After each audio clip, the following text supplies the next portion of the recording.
स्वामी नामिने नमस्ते सारस्वती देवे गौरवाणी प्रचारिणे निर्विशेष शून्यवादी पाश्चात्य देश तारिणे जय श्री कृष्ण चैतन्य प्रभु नित्यानंद श्री अद्वैत गदाधर श्रीवासादि गौर भक्त वृंद हरे कृष्णा कृष्ण कृष्ण हरे हरे राम राम राम हरे.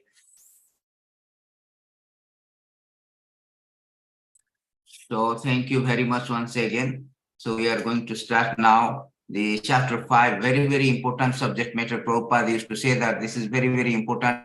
The practical application of Krishna consciousness is explained. Everybody is engaged in Krishna consciousness. Everybody wanted to also achieve perfection. But how act in Krishna consciousness in this chapter, Karma Yoga, is very not only for devotee, but also for others, those who are aspiring devotee. For them also the chapter 5 is very, very important. So the chapter 5 has a theme. The three themes are there. First is renunciation of work in devotion. That is, Arjuna is questioning Krishna whether to renounce the work or we do the karma yoga or work in devotion. Then second theme is how to perform this karma yoga. And third things we will today finish this chapter, we will learn that how this karma yoga can give liberations. This karma yoga can give the liberation.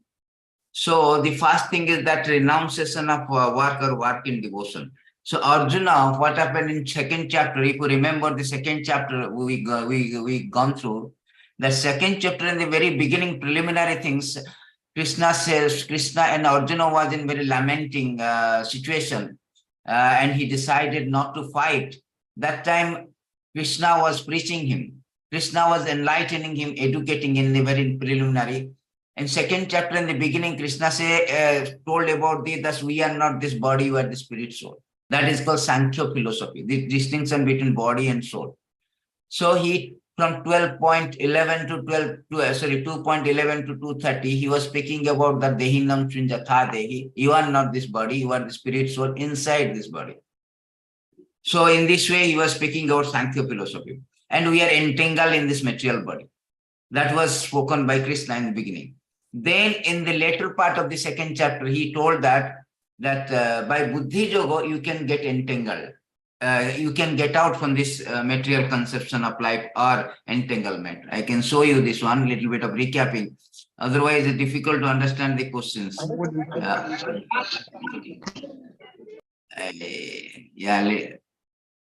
Yes, we'll mute everybody. Okay, thank you. So here, very important things to learn, because simply we will hear, but you will not reflect means you will not Bhagavad Gita. So I told you in the Krishna initially in second chapter, Krishna is speaking about the Sankhya philosophy, Dehinam Srinjatha Dehi Kaumaram Jovanam Cha. Krishna is telling that as the embodied soul continuously passes in this body from boyhood to old age, the soul similarly passes into another body at the death. So a sober person is not bewildered by such change. That means Krishna is here giving the impression upon us, or educating us, enlightening us by the truth that we are not this body. We are the spirit soul.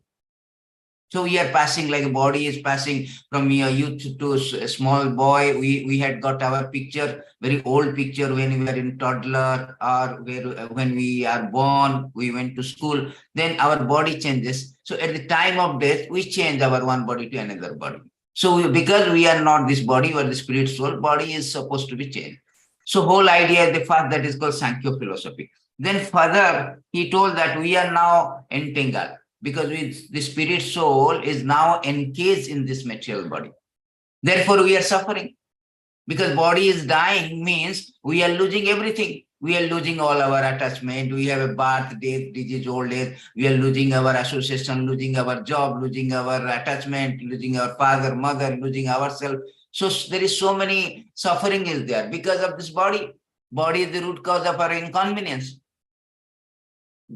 Therefore, Krishna telling that you are the spirit soul, but you are now imprisoned in this material body. So how to get out, Krishna was telling in second chapter. Because we have to understand in order to understand how to work in Krishna consciousness and how to understand the question Arjuna is asking.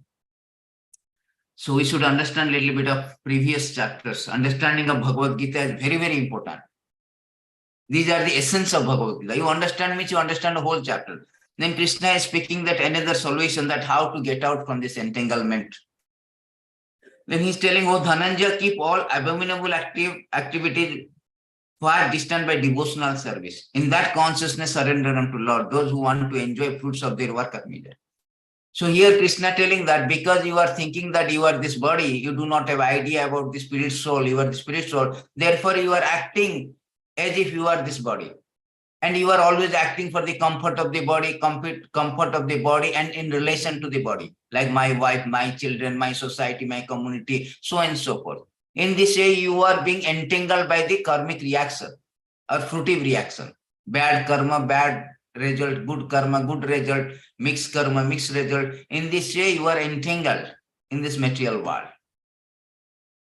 Therefore, what you do, that all this action and reaction, you are acting on the bodily platform. Now, as I told you, Krishna is telling to Arjuna, as I told you, you are a spirit soul. So what you do, you act on the spirit. Buddhi yoga means in devotion. In the capacity of that you are a spirit soul, not you are this body. That means you act in Buddhi yoga or Bhakti yoga in relation to Supreme Lord. Supreme Lord is the super soul. I am the minute soul. So I should do whatever action for his satisfaction. So in this way, Krishna is explaining this very important 2 verses. Then after that, he went to 3rd chapter. In 3rd chapter, what he is explaining here, 3rd chapter, Krishna is explaining about that person who is situated on the platform of knowledge no longer has any duty to perform. See, in 3rd chapter, Krishna says, supposing I know that I am the spirit soul, I am not this body, then he has nothing to do. Because he understood that I am not, because why unnecessary I will be doing all these material activities, bodily platform, I will be entangled. So Krishna here 3:17, 3:18 is telling that for one who takes pleasure in the self, whose human life is one of self-realization, who is satisfied in the self only, full satiated, for him there is no duty. Because I know I am spirit soul. Why should I be working in this bodily platform? Then again, Krishna also little repeating this particular here. Krishna is repeating in next verse 3:18, a self-realized man. Self-realized means who knows that I am spirit soul, I am not this body. Self means I, me. Realized means I understood that I am not this body. Self-realized means self-realized man has no purpose to fulfill in the discharge of his prescribed duty, nor has he any reason not to perform such work, nor has he any need to depend on any other life. So for self-realized person, there is no need. So Krishna is now giving impression that if you have that self-realized, you have got that knowledge, though you do not have any duty. So what happened? Arjuna is thinking in that way, just like Arjuna is a common man. He is like we are like a common man. He is representing a common man. Although he is very exalted, but in order to teach us, he is acting as a common man, and Krishna also teaching, not only to him, to us. Our understanding also same thing. Okay, I am this body, I am not this body, I am the spirit soul. And I will act according to it. Then Krishna again telling, who are in knowledge, there is no duty. It's like contradictory. It's common sense, it's contradictory. Krishna telling that you are not this body, you are the soul. So you should act, but in the capacity of a soul, in your proper identity, in your proper knowledge that you are the soul, not as a body. That means I should act for the Krishna because I am part and parcel of the super soul. But again in 3rd chapter, he is telling those who are in this kind of knowledge, there is no duty for you. So Arjuna is now confused.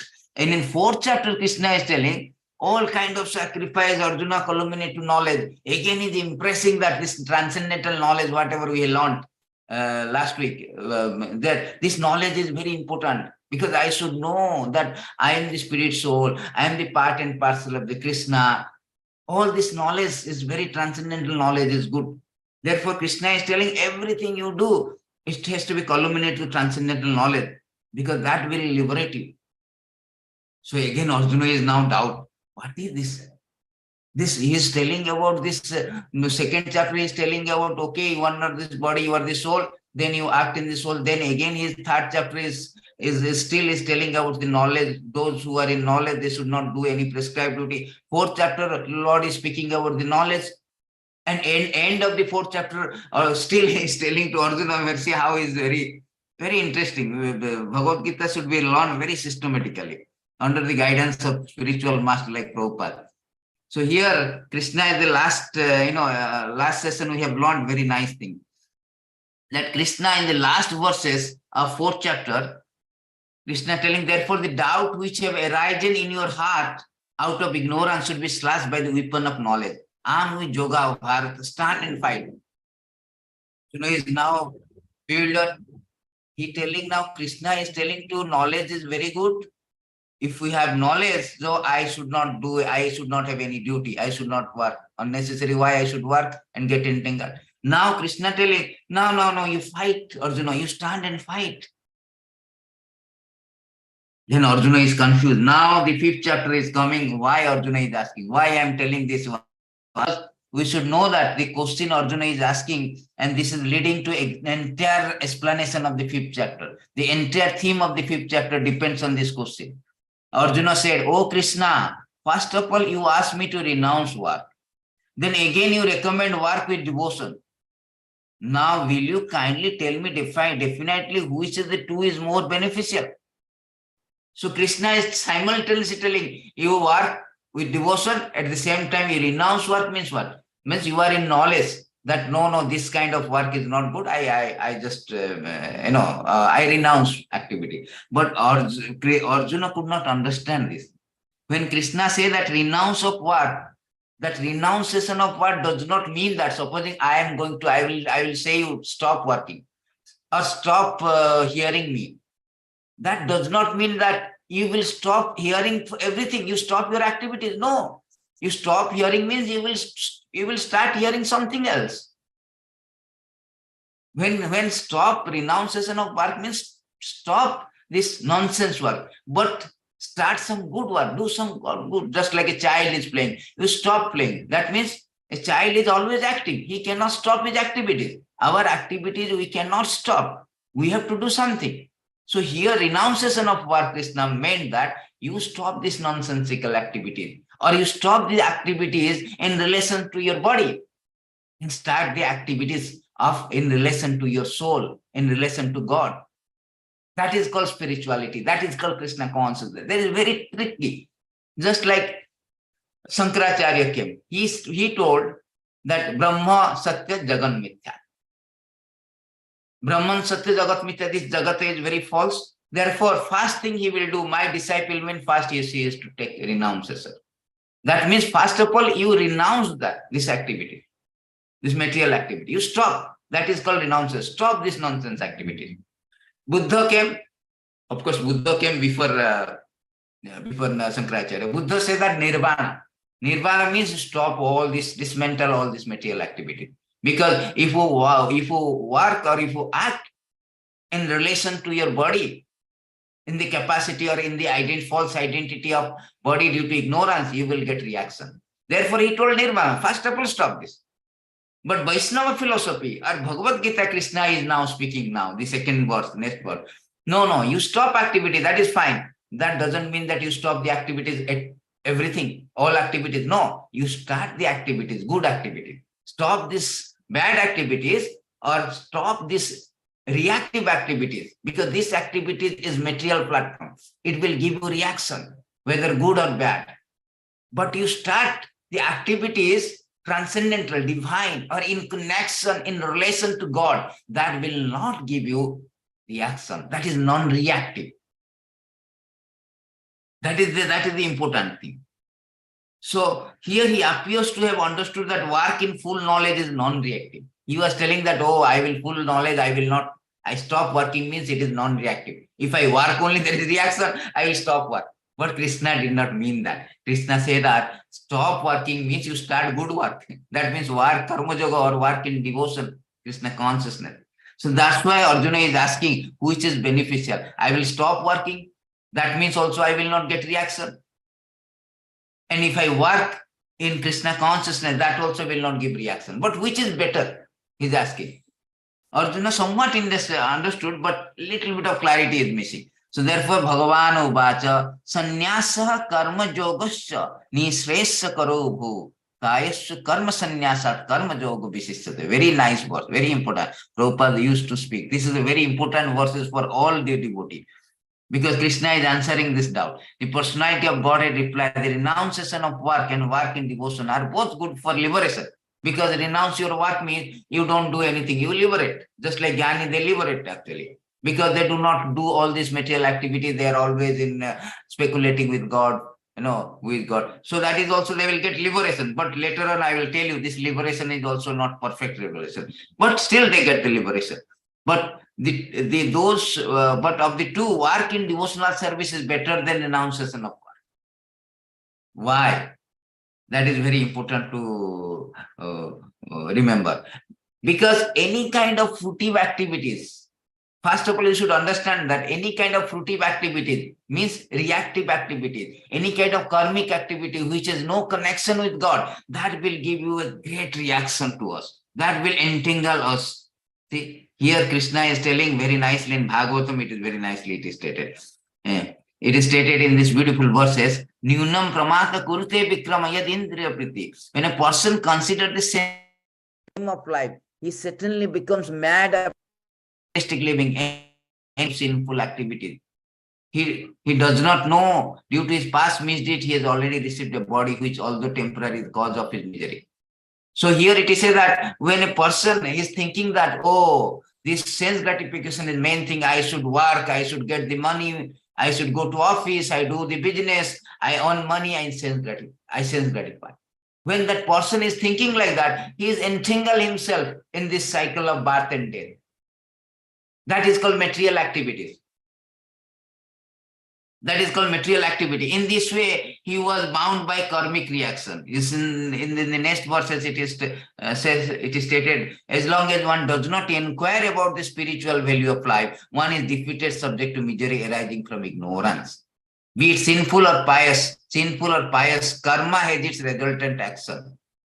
See, here it is said that either you do good or bad, you have to get some reaction. As long as you have this reaction, you cannot get out from this material suffering or material body or material world. So this is the fruitive activity.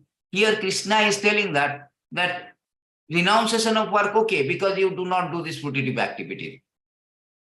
That is good, will give liberation. But work in devotion is better. Why? Because nothing belongs to you. What you are going to renounce, because your body is also do not belong to you. Everything is given by Lord. Isavastam idam sarvam. Everything belongs to everything is the property of the Lord.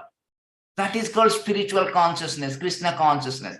Material consciousness means I consciousness, I-centric, me-centric, my family, I, my wife, my child. But nothing is yours. You have come naked. You have come without any sense, without anything.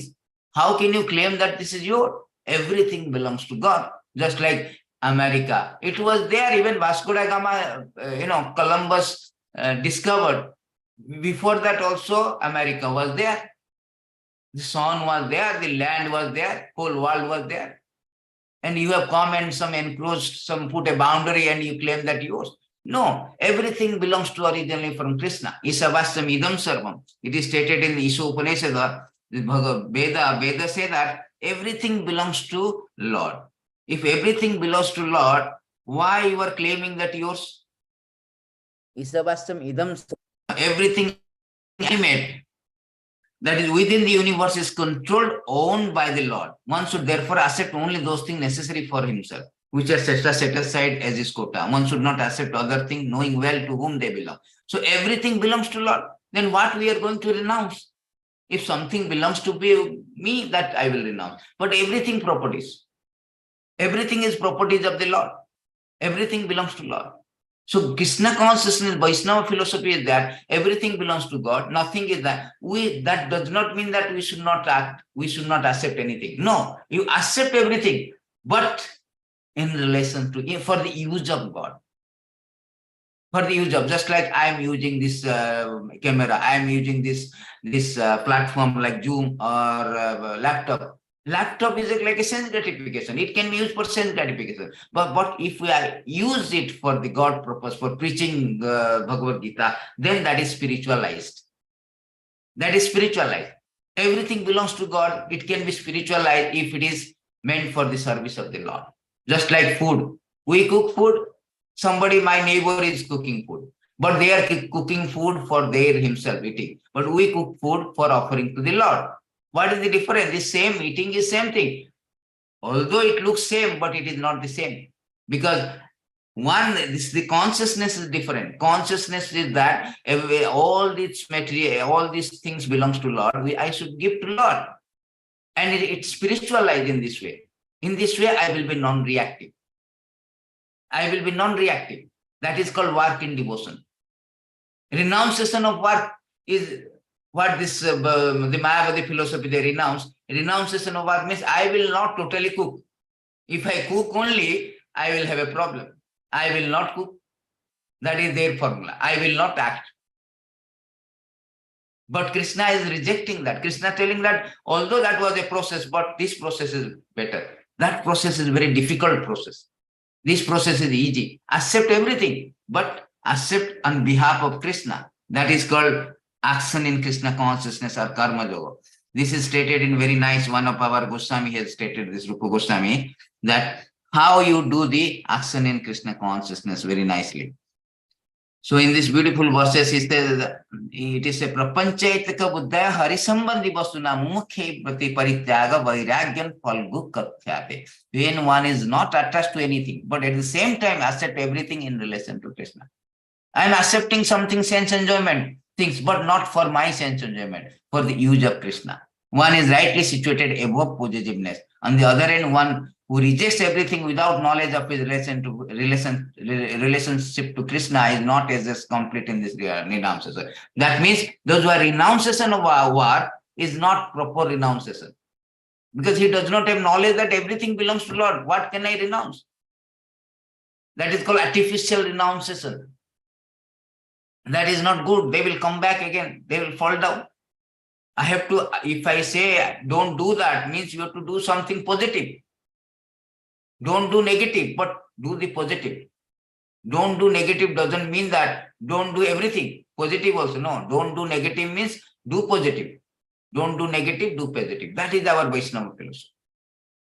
So therefore we accept everything. We do not reject everything, anything. We accept everything for the sake of Kṛṣṇa. Everything can be utilized for the Kṛṣṇa. Money also very dangerous thing. Okay, we on money means we utilize for Kṛṣṇa. In this way, this is called really karma yoga, work in Kṛṣṇa consciousness. Just like Arjuna. Arjuna was initially trying to be renunciation of work. Therefore, he is always doubting and he is always speaking like, oh, if there is a choice for me to renounce this fight? That's why he's asking. Second chapter is asking question. Third chapter asking question. Fourth chapter is a doubt. Fifth chapter also is a doubt. Why? Because he is always finding a way to renounce the fight. But Kṛṣṇa is educating. Don't renounce fight, Arjuna. That is not your choice. That is not a good choice. But you fight not for your sense gratification, for me, for the Supreme Lord, for Kṛṣṇa consciousness, in Kṛṣṇa consciousness. That is called karma yoga. Arjuna is the best example of karma yoga. He never give up, renounce his military art of military, his profession, but he used his profession for Kṛṣṇa's satisfaction. That is Kṛṣṇa consciousness. That is Sonambanam. That is all in all about Kṛṣṇa consciousness. Then in third chapter, third verses, Kṛṣṇa is further telling, who neither has nor desire the fruit of his activities known as to be renounced, such a person free from all duality and easily overcome the material bondage and is completely liberated. O Almighty armed Arjuna. So here Kṛṣṇa is defining the renunciation. That means who neither has nor desire the fruit of the activities is really renounced. Renounce is not that I do not do. Renounce the spirit. Renunciation of work. Krishna is not telling renunciation of work. A renunciation in work means you work in a renunciation, renounce your fruits in a spirit of renunciation. That is called actually renouncer of life. One who is fully Krishna consciousness is always a renouncer, because we are working in that spirit. A devotee is working in that spirit. He is not working, anything is working in the spirit of offering to Krishna. That means automatically he is not, he is not hate and desire of the fruits, because everything is doing for the Krishna sake. That's all. Neither he is hating or nor is desiring anything. Arjuna is not like he is liking fighting or do not like it. Krishna say, I will do. That's all. Karisya Bachanatav. For the sake of Krishna. Therefore, he is not hating whatever the action it comes. Whatever comes, outcome.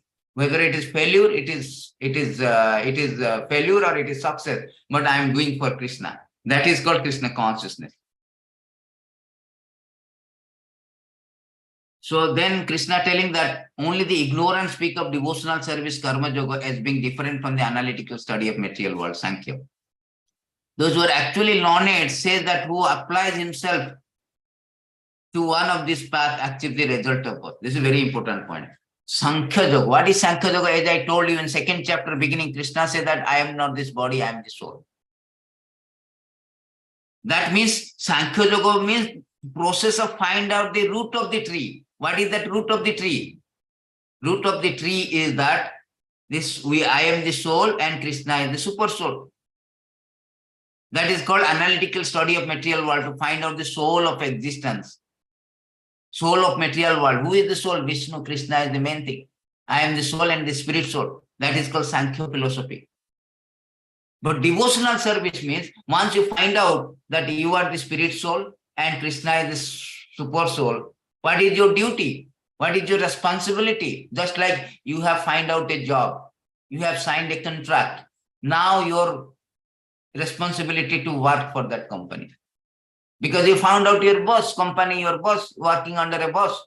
Similarly, just like you get married, you find out your husband or wife, then you now perform your responsibility. That is called karma yoga, or work in devotions, work in Krishna consciousness. First one is Sankhya yoga, that is called relationship. Find out the root of our relationships, or soul of our existence. Second one is acting in that relation, that is called relative function, or relative activities. So both are same in a way, because the goal is Vishnu. Sankhya philosophy, the goal is Vishnu, and acting in that capacity as a karma yoga for super soul. Therefore, both goal is same. One is super soul, another is also super soul. Only thing is that root, another is one is finding the root, another is engaging in the service of that root. That's all. Therefore, Krishna here telling that ignorance we go, they are both different. Actually, both are in the same. Then further, Krishna is telling that one who knows that position reached by the means of analytical study can also attain by the devotional service, who therefore sees analytical study, devotional study to be one and the same. No, see things as there. So same thing by Sankhya philosophy, one come to know that I am the spirit soul and part and parcel of the supreme soul. So therefore, I have nothing to do with this material world. I have to work for Krishna. Yat karosi yad asanachi yad josi tadasyat yat tapasyasi konte tat kurusa madarpanam sarva dharman parityada mamekam saranam bhaja. I have to, every activity I have to surrender to Krishna, or I have to act on behalf of Krishna. Arjuna understood this. Therefore, initially he was not fighting, and eventually he wanted to fight. No, let me fight, because he understood that my relationship with Krishna is eternal. He is my boss, he is my master, he is my father. Therefore, my duty to serve him. That is the knowledge. So therefore, equality of Sankhya and work in devotion, Krishna is telling. And mere renouncing all activity, yet not engaging in devotional service of the Lord, cannot make one happy. But thoughtful person engaged in devotional service can achieve supreme without delay. It's a very important point. So there are two cases. One is simply you renounce. Oh, I do not want to work. Just like Mayavadi, Shankaracharya philosophy or Buddhist philosophy. Don't do. That means don't do nonsense. Only don't do nonsense is not enough. Don't do material things. That's not enough, because this is reactive. That will make you suffering, bondage. That is not enough to get out from the bondage. We have to do something which is positive also. Therefore, Vaishnava philosophy, this Mayavadi philosophy, what they do is, they stop first, renounce, first of all, renounce. They always speculative. No material work, only speculative. Try to understand, engage in the study, Sankhya philosophy, knowledge, study of Vedanta. But Vaishnava philosophy, they engage in study of Bhagavatam philosophy. Therefore, we started the Bhagavatam school. What they do by studying, they try to merge into the super soul or supreme existence, Brahma Jyoti. They try to merge in the Brahma Jyoti. But here, the Vaishnava philosophy, they are engaged in the service of the Lord.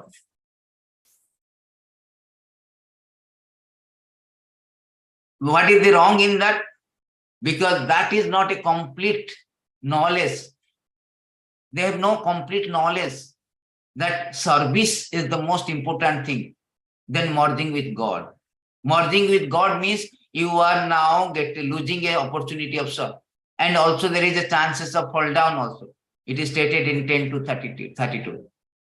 That liberation is not a complete liberation. It may fall down also. Just like I will tell you now, you have come out from the womb, now you go back to womb. That is not a good thing. Your activity is stopped. But Vaishnava philosophy is no, service to the Lord. Therefore, conclusion, Kṛṣṇa says that no, engage in devotional service is better than renunciation of work.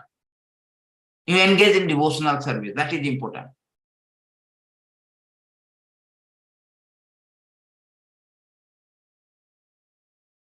Then Kṛṣṇa is now speaking about one who wastes in devotion, who is a pure soul, who controls his mind, senses, is dearer to everyone. Everyone is dear to him.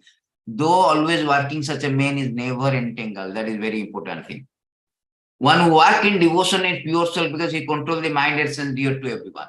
So that is very important thing. Material consciousness means senses are engaged in sense gratification, but Kṛṣṇa consciousness means, or work in devotion means engage in satisfaction with Kṛṣṇa.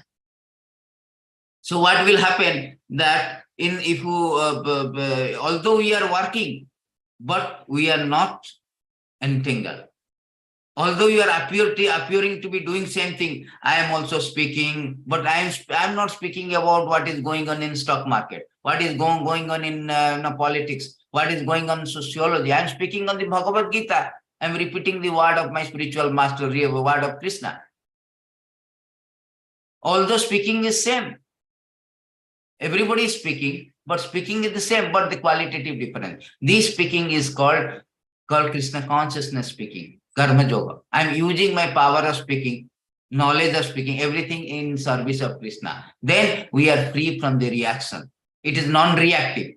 That is very important. All actions should be non-reactive. As long as anything else, therefore, anything you do that, this knowledge is important in Bhagavad Gita. Why? Because our action will be purified.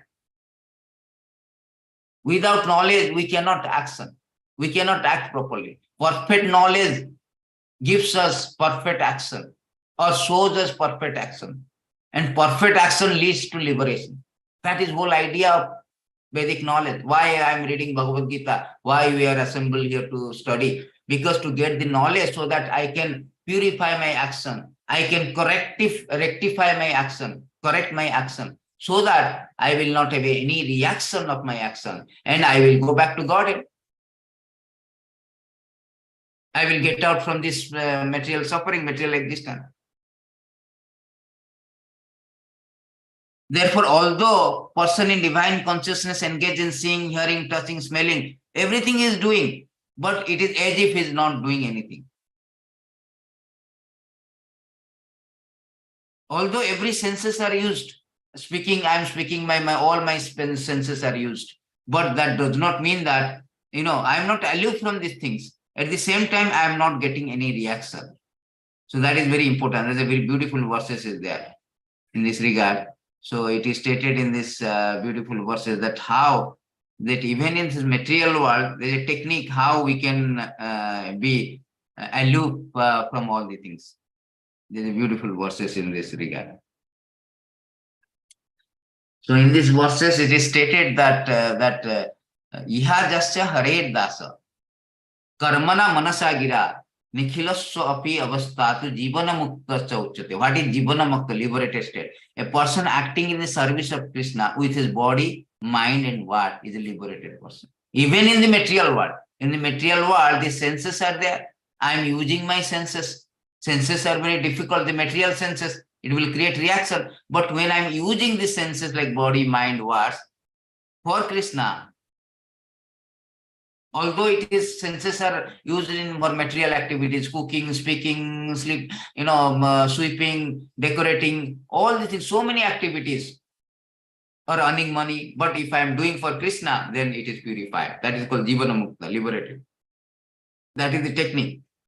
Krishna is impressing on this point further and further. One who performs his duty without attachment, surrendering the result unto the Supreme Lord, is unaffected by sinful action, as the lotus leaf untouched by water. Very beautiful example, Krishna said. Lotus flower. Lotus flower is grown in water. But you see the leaf, if you put the water on the leaf, it will not stay. It will not stay. Although it is grown, although it has association with water, but it is still, there is no attachment with water. Water cannot be sustained in the lotus leaf. So Krishna is giving that, although we are there, although we have material senses, although we are doing material activities, fine. But if I am doing for Krishna, then I am a liberated person. Whole idea to liberate ourselves. Whole spiritual life, spirituality means how to liberate ourselves from this material entanglement. That is some and substances of spirituality. Otherwise, why we are coming to Krishna consciousness? Is it a prasadam extravaganza? No, it is not prasadam extravaganza. It is not just like some other kind of sattvic entertainment. No, this is not a sattvic entertainment or prasadam extravaganza. Nice prasadam, therefore I join Krishna consciousness. Oh, nice, beautiful, they are very nice deities, nice, everything is like sattvic entertainment. No, we are coming to Krishna consciousness only one purpose: how to get out from this repeated birth and death, how to disentangle from this material thing. That is spoken by the Prahlad Maharaj. I was giving the classes, 7th teaching of Prahlad Maharaj. These are beautiful verses. So this is our aim of life. That how to, here it is Prahlad Maharaj repeating the same thing. That the real problem of life is the repetition of birth and death, which is like a wheel rolling repeatedly up and down. This wheel, however, completely stops when one is in touch with Supreme Personality of Godhead. In other words, by transcendental bliss realized from the constant engagement in devotional service, one is completely liberated from the material existence. All the learned men know this. Therefore, my dear friends, O son of Asura, immediately begin meditating upon worshipping the Super Soul within the everyone. See, here Prahlad Maharaj is teaching that our aim is why I am joining Krishna consciousness. Why, as many people are interviewing, how I came to Krishna consciousness. That doesn't matter.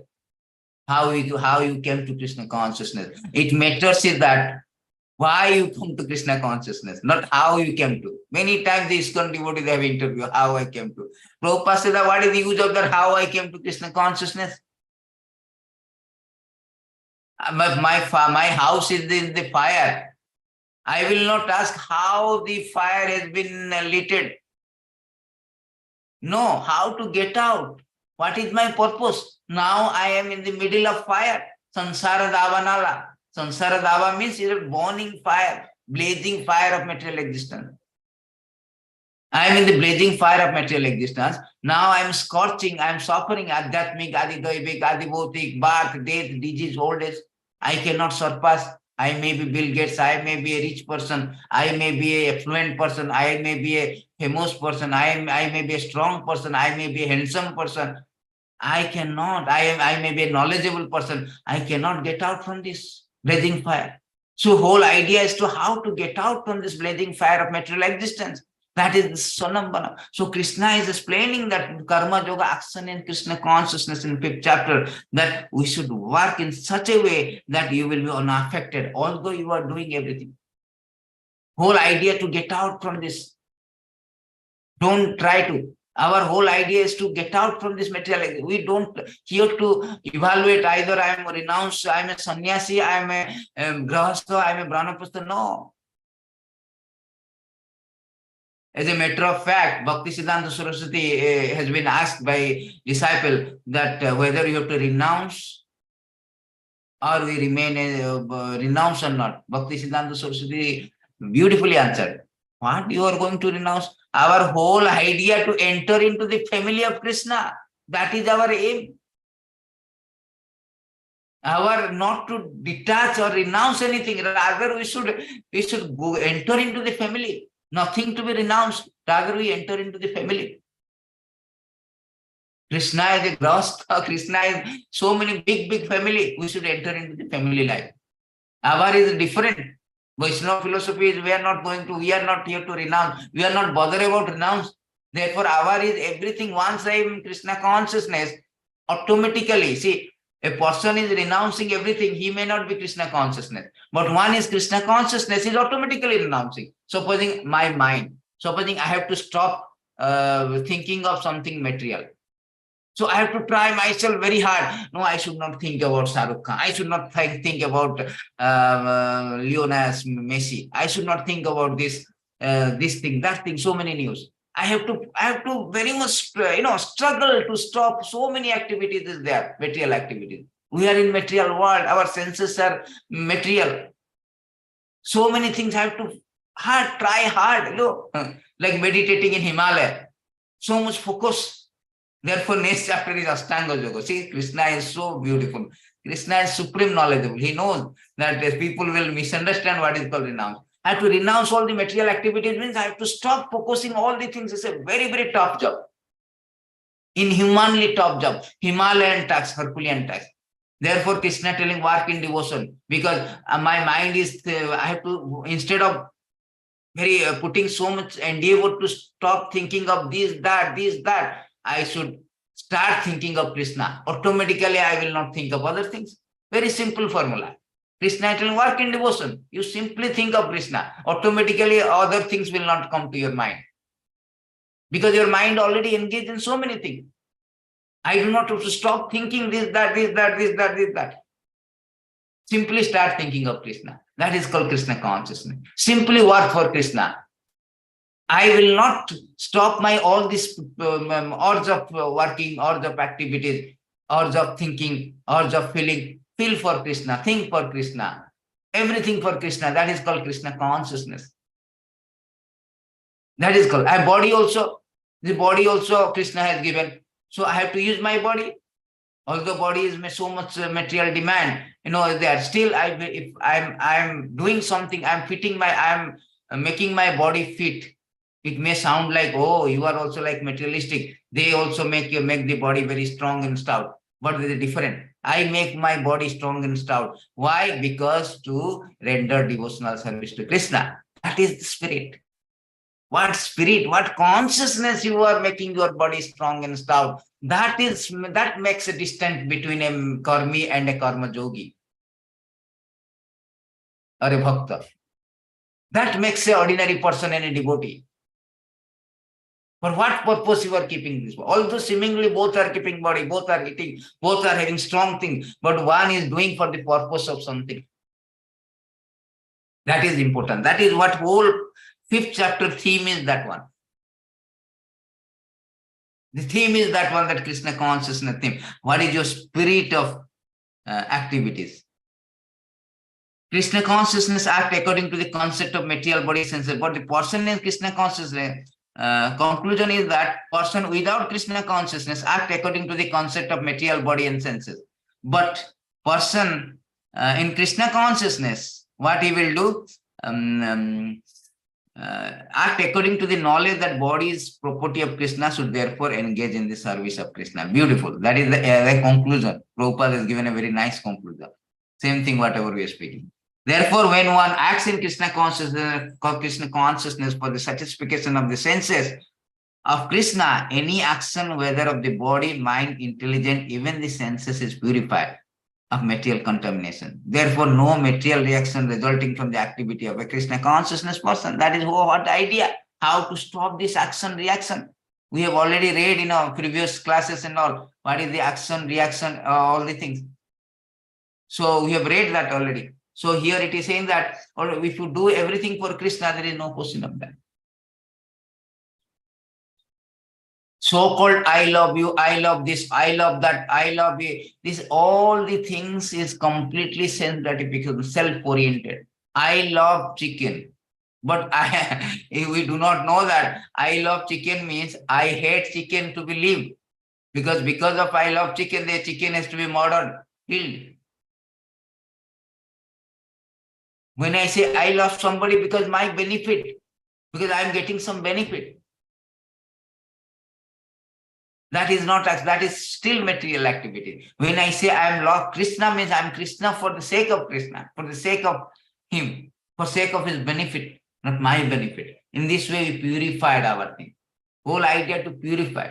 The I-centering will not be there. Somebody may ask question, okay, then everything for Krishna, what is my benefit? How can it be satisfied? No, Shastra says it will be satisfied. Just like you pour water or you can give a body. Supposing you put food to your stomach, automatically all the limbs will be getting energy. Will be getting energy. Therefore, center is Krishna. Just like we are offering to Krishna, we are cooking for Krishna and offering to Krishna. Krishna is taking, if with bhakti, with the Krishna say, aham asnami. So Krishna is taking and giving back to us and spiritualize it. In this way, we are also happy taking nice prasadam, so many items, at the same time spiritualize prasadam, karma free. See how Krishna consciousness is so beautiful. You eat the same thing as karmi, but it is spiritualized. Otherwise, Krishna, see all these things why we are doing. We want to be purified, not Krishna does not want to purify. That is a beautiful, in the last class, those who are there in the Prahlad, teaching of Prahlad Maharaj, a beautiful verse spoken by Prahlad Maharaj. Now, Ivamanatma Prabhuayam Nijalabha Punna. In these beautiful verses, it is said that Supreme Lord, Supreme Personality of Godhead is always fully satisfied in himself. Therefore, when something is offered to him, the offering by the Lord's mercy is for benefit of the devotee. For the Lord does not need service from anyone. To give an example, if one face is decorated, reflection of one's face in a mirror is also seen to be decorated. Beautiful. Krishna is full. Satasaharsa Sambrahma. Lakshmi Satasahasra Sambrahma Sebhyamanam. Thousands of Lakshmi is serving. He is self-sufficient. He is Supreme Lord. Aishwarya Punnam. Om Punnam Adam Punnam Punnam. This kind of Punna, Punnaya, this kind of Punna, if you take out something, 1 minus 1 is equal to 1. His opulences will never be reduced, even after it is given, distributed. That kind of Punna. Does he need our service? No, he does not need. But he has given us opportunity. So this is for ourselves, for our purification. We want, not Krishna wants. Nijalabha Punna. That means he's self-sufficient. Prahlad Maharaj telling, we are doing Sravanam, Kirtanam, all this 9 kind of devotional service. Not for Krishna wants it. Or Krishna needs it, wants it. We want to do that because we will purify. We will get out from the suffering. Never think, devotee must not think that, oh, I am doing this service because Krishna will be pleased, because Krishna will be pleased, but Krishna does not want that. We want that. For our purification, Krishna has so many servants to do that. And he is also self-sufficient. Atmaram, supremely Atmaram. He does not need our service. Just like when we are decorating our face, we cannot see our face, we need a mirror. It will reflect our face, then we can see, oh, and appreciate our beauty. Similarly, we are reflection of Krishna. Just like in Christian, they say that man has created in the after the image of God. That is good. That is correct. So, when God is decorated, we are the reflection of the God. We will be decorated. That means when you serve the Lord, we decorate the Lord, we do whatever the service to the Lord, we will be very happy. Anatma srupa siddhati. the Atma, we will be very satisfied. We will be also decorated. We will be just like we are glorifying. When you glorifying the Krishna by hearing and Bhagavad Gita or discussing Bhagavad Gita, so Krishna is glorified and we will be also glorified because we are reflection. We will be also blessed by the Lord. Just like Partha Sarathi. Who knows Partha? What is the value of? As soon as Partha is acting for the Sarathi, his Krishna, his name is immortal, Partha Sarathi. Arjuna name is Partha Sarathi. That is what called Nijalava Punyam, doing everything for Krishna service. So then moving on, because it is 29 verses, we will finish it. Very not the smallest, the smallest subject. 12 canto is only 20 verses actually. 12 and 15 is 20 verses, but it is 29 verses. So the steadily devoted soul attains unadulterated peace because he offers the result of all activity to me, whereas person who is not in union with the divine, who is greedy for the fruit of the labor, become entangled. That is the thin line between karmi and karma yogi. Karmi and karma yogi is a thin line, is offering to the result to the Krishna. Sometimes India, this verses is there 247. Karmani badhikarascha ma phaleshu kadatana ma karma phalahetur mate sarvascha karmani. Oh, Krishna is telling you are not entitled to fruit of the action. You are entitled to only do your duty. So people thinking that no, Krishna, that means we should work, but we are not concerned about the result. Whatever the result come, whether $100 I am getting, whether $50 getting, whether $500, I am not concerned. Whatever come, I will use it. That is not actually the real interpretation of that. How much karmi they misinterpret Bhagavad Gita to suit their, to satisfy the demand, sense gratification. Krishna says that you are not entitled. These fruits should be given to me, otherwise you are entangled. This is called spiritual communism. In communist country, everything given to the head, then head will distribute. Same thing is spiritual communism. Krishna is the beneficiary. He is telling the last verses, Bhaktaram Jagyam Tapasam Sarvalokumaisara. If you understand that Krishna, everything belongs to Krishna, everything should be given to Krishna, then you will be liberated, Arjuna. This is given in Isha Upanishad also, Isha 3, I think. Isha 3. Isha 3, it is stated very nicely. That Isha 2. Isha 1 has given that everything belongs to Krishna. Isha 1 telling everything belongs to Krishna and you should take whatever is given to you. So Isha 2 is giving, Isha Upanishad, is Vedas. Upanishads are called headline of Vedas. One may aspire to live for 100 of years if the continuously goes on working in that way, for that sort of work will not bind him to the law of karma. There is no alternative to this way, this beautiful, to this way of our men. That means what kind of work? What kind of consciousness? That everything belongs to Krishna. Everything should be used for Krishna. Isavasam idam sarvam yatkincha jagatayam jagatena tattena hunjita magriddhakasya swadidhanam. Everything animate, inanimate, that is within the universe is controlled and owned by the Lord. One should therefore accept only those things necessary for himself, which are set aside as his quota. One should not accept other things knowing well whom they belong. Everything you should say that whatever the basic necessity, kamasya nendriya priti lava jibete davat, everything which is basic necessity should be accepted. Otherwise, it will bind us. Because human life is meant for this kind of action in Krishna consciousness, doing karma yoga. It's meant for athata brahma jigyasa. First of all, you understand that you are what is my identity. That is called Sankhya philosophy. What is my identity? What is my relation? After that, you should work in that relation. That is the whole idea of Krishna consciousness. Otherwise, why human life is called Johnson? What is called Johnson? Today is the class we are discussing on this point. What is the Johnson means? Human form of life called a Johnson means crossroad. Either you go this side or that side. Animal life called not Johnson, because animal life are direct path.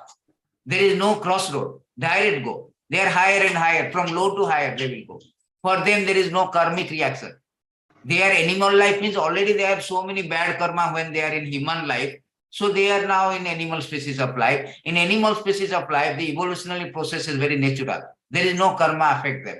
They will be high, they will go one-way road. I mean high and high, no crossroad. They will from the reptiles, from marine life, like aquatic and all, they will go to the tree, plant in this way. After so many 8 millions of species of life, then they will come to human form of life. And human form of life is crossroad. Why crossroad? Why it is junction? Because in this life, there is a chances is given for them. What is the chances? If you do good, you can liberate. If you do bad, again you go back to animal life. There's a karmic reaction is enacting upon us. Therefore, when that dog cross the traffic light, when it is red, flashing red, there is no criminal case against him. He is not outlaw. But when we are crossing, when it is flashing, then we are having a problem out of law, we're violating the law. Why? Because human life is a very responsible life. Therefore, there is certain rules and regulations are there. And rule and regulation for us, for betterment for us, not that Kṛṣṇa wanted us to suffer for rule and regulation. Like child is telling, why so much rules? For your better future, otherwise you will play, never study.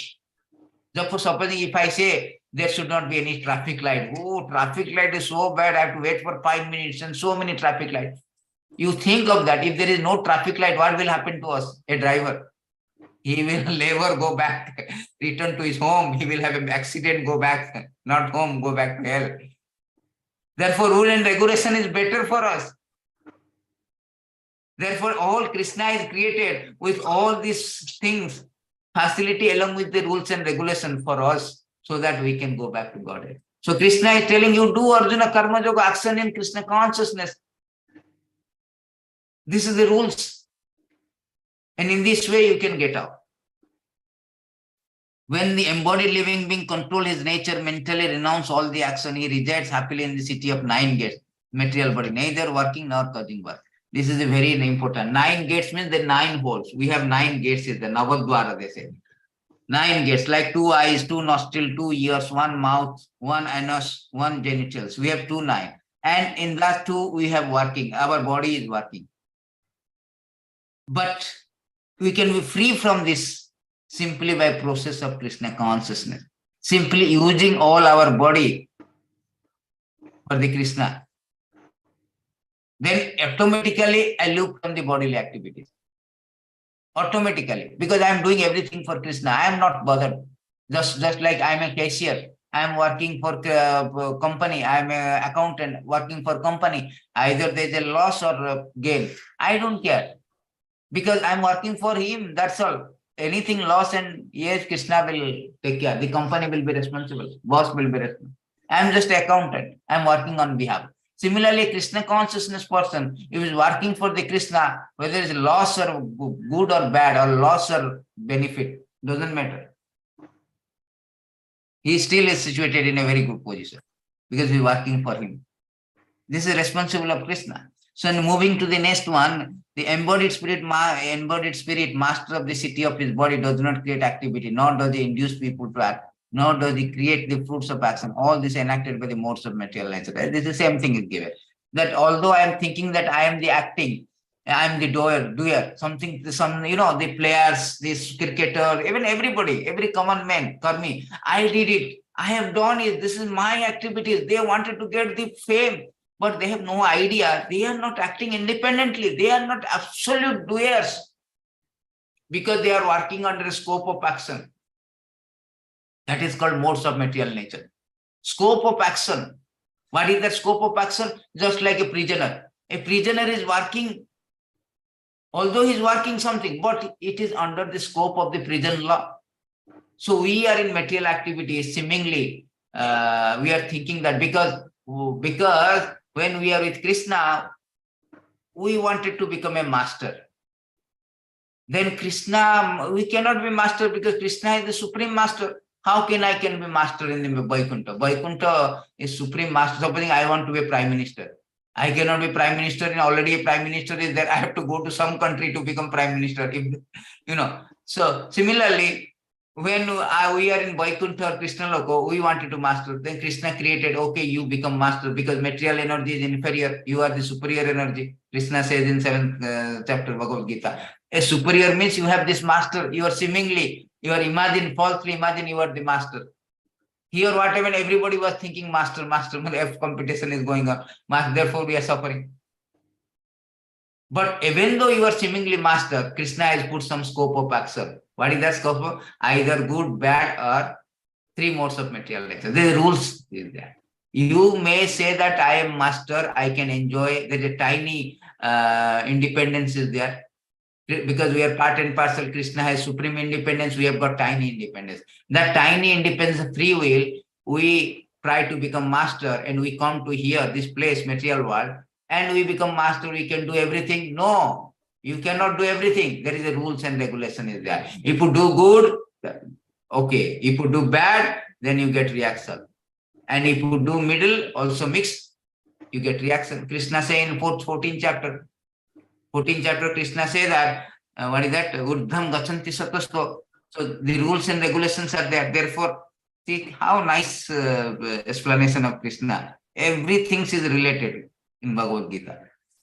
Krishna also says that Urdham gachanti satasta, madhyam tishtanti rajasa, jaganyagana vitista, adho gachanti tamasa.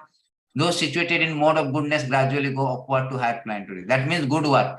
Those in the mode of passion live on the earthly planet. These are mixed. Those in the abominable mode, that is bad work. Pious, impious, and mixed. Ignorant go down to hellish.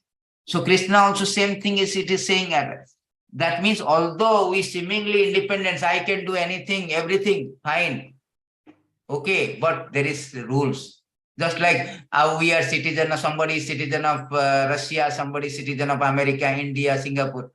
But I cannot say I am not in the jail, I can do everything. I am free now, I can do everything. No. If you do something which is against the law, there is civil law is there. You should adhere to civil law. If you do not adhere to civil law, you have to put into imprisonment. You will be under criminal law. We are not independence, absolute independence. Therefore, Krishna says that don't think that you have got absolute independence. All this is enacted by modes of material nature because you are under scope of action, scope of rules. Although seemingly you are the master, you are falsely claiming I am the master in material world. I am independent, I can do anything, but still under the scope of action or scope of rules given by Krishna himself. And next verse, nor does the Supreme Lord assume anyone sinful or pious activity. Embodied beings, however, are built or because of the ignorance which cover the real world. Very important verse. Remember this one. Many people asking question, why Krishna is responsible for my karma? Krishna is responsible. If there is a calamity, this is act of God. What is this act of God? If there is something good thing, I did it. If something bad, oh, it's act of God. What is this thing? What kind of this kind of discrimination? What kind of mentality? Krishna here directly say, oh, no. I am not responsible. I am not responsible for your action. You created your action, you created your reaction. Just like judges. Judges is giving judgment to different criminal. Somebody is putting into jail, somebody is releasing into jail, releasing from the jail. Does that mean that judge is responsible for his action? No, you created your action, you get your reaction. I am just sanctioning. Of course, everything should be sanctioned. Everything should be sanctioned by the law. Otherwise, either it is bad or good. Sanctioning authority is Krishna. Men proposes, God disposes. You want to become a killer? You cannot be yourself. Super soul has to sanction now. But it is your desire. Men proposes, God disposes. God is not interfering with your soul free will. He is interfering, but you are not listening. He is telling, don't do that, don't do that. Sarva dharman parityaja, mamekam saranam bhaja. You come back to me, don't do that. Sometimes, you want to do something you feel like, somebody inside is telling, don't do that, don't do that. Krishna is canvassing us, don't do that. Just like Prabhupada given example, a father is telling, child wanted to do something. I want this, I want this, I want this. Krishna said, no, don't do that. Don't. But child is so adamant. Krishna, okay, you do that, your risk. The same thing. Our action, we are responsible, not Krishna. Krishna is given the judgment. Bad action, good action, mixed. But he told, okay, I will interfere, but you have to surrender to me. If child is saved, my dear father, I have made a mistake. Please forgive me. He can forgive me. Okay, never mind. Krishna says, Sarva Dharman Parityada Mam Ekam Sarva. Mam Ekam Saranam Bhaja. Aham Tvam Sarva Papebhya. All this reaction, good, bad, everything will be absolved, indemnified, released, reset. That is Krishna consciousness. Krishna has told already. Therefore, Krishna is not responsible. Many people say that, oh, how these people, Krishna is act of God, how the small child is died. You don't know why the small child is died? There are so many karma is there. Karma has, karma, sanchita karma. The karma is there. You have previous life karma is there. You don't know. It will be fructified. Then you are dying prematurely. A child also dying from the womb of the mother. How is the womb of the mother is dying? What is his karma? His karma from the previous life. Therefore, the karma has a 4 stage. It is stated, karma is the 4th stage of karma. First is root. Root means bija means seed. That is not fructifying. Just like you plant a seed, you cannot get fruits immediately. It will grow, it will fructify, about to fructify, then completely fructify. This is the 4 stages of karma.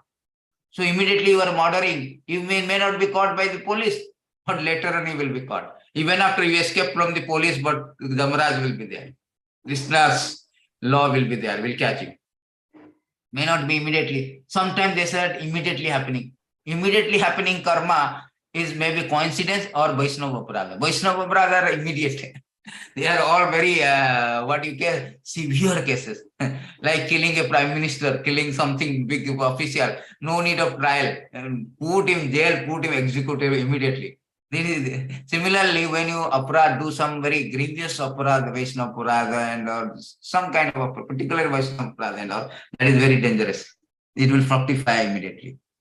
So we'll finish it. Let's go. When and however one is enlightened with the knowledge by which nations is destroyed, then his knowledge reveals everything. The sun lights up everything in the daytime. Beautiful examples. As soon as sun comes, everything with all darkness will be dissipated.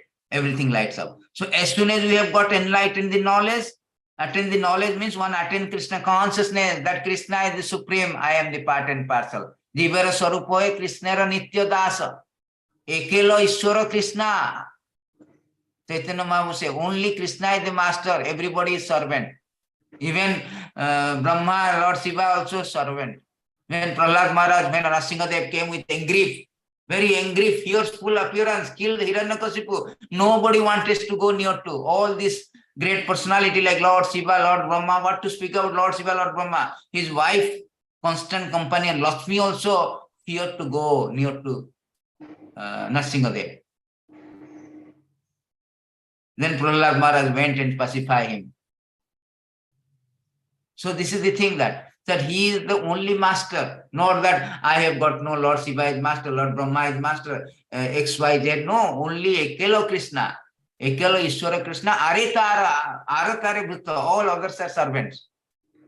And what is the servant duty? To serve the master. Jivera Swarupoe Nitya Krishna Radasa. Remember these verses always. This is Chaitanya Mahaprabhu quoted these verses, 21:08 and 9. What is our constitutional position? What is our prime duty? Constitutional position, Jivara Swarupoe Krishnera Nitya Dasa. That means it is the living entity constitutional position to be eternal servant of Krishna, because it is the marginal energy of Krishna. So he is the constitutional position of Krishna, just like a finger's duty is to serve the body, because he is a part and parcel of the body. That is what the main, that is called enlightened by knowledge.